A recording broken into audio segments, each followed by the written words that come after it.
ముందు లడ్డుకు ఇప్పటి లడ్డుకు వ్యత్యాసం ఉందా లేదా తమ్ముళ్ళు అని మిమ్మల్ని అడుగుతున్నా. ఎవరన్నా పోయి వచ్చారా ఈ మధ్య?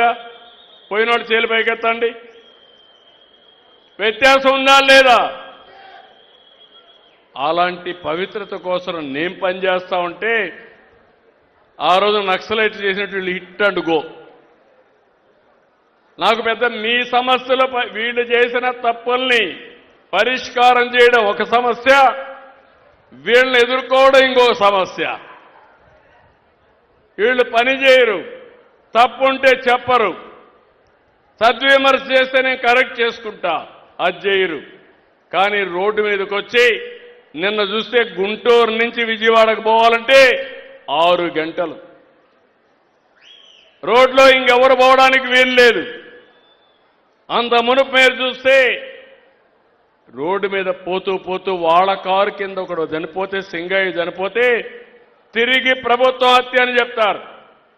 బంగారుపాలెంలో రేట్లు లేవని పోయి డెమాన్స్ట్రేట్ చేస్తే పర్వాలేదు, కానీ బలవంతంగా మామిడికాయలు తోలుకొచ్చి వేరే రైతుది కబ్జా చేసి తీసుకొచ్చి రోడ్డు మీద పడేస్తారు.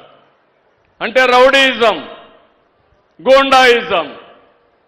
అంటే ఎవరి దగ్గర చేస్తారని అడుగుతున్నా.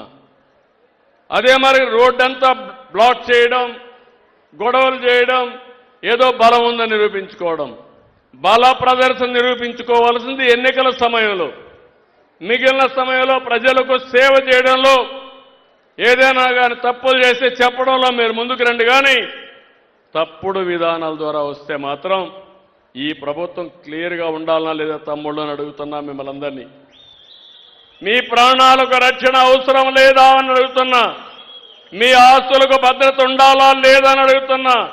మీరు పోయినప్పుడు రోడ్డు మీదకి మళ్ళా తిరిగి సురక్షితంగా రావాలనే కోరిక అందరికీ ఉంటుంది. నాకు లా అండ్ ఆర్డర్ ముఖ్యం, ప్రజలు ముఖ్యం. ఎవరైనా రాజకీయాల్లో ఇష్టానుసారంగా చేస్తే కఠినంగా ఉంటా. అందుకే చెప్పా 95 CBN తప్ప 2014 CBN కాదని మరొకసారి అందరికీ తెలియజేస్తున్నా.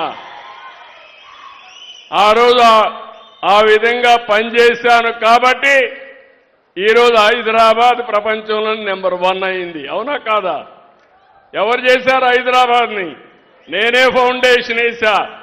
ఈరోజు దేశంలో ఎక్కువ తలసరి ఆదాయం వచ్చే రాష్ట్రం తెలంగాణ, దానికి మణిహారం హైదరాబాద్, దానికి కిరీటం సైబరాబాద్ అని చెప్పి కూడా నేను మీకు తెలియజేస్తున్నా.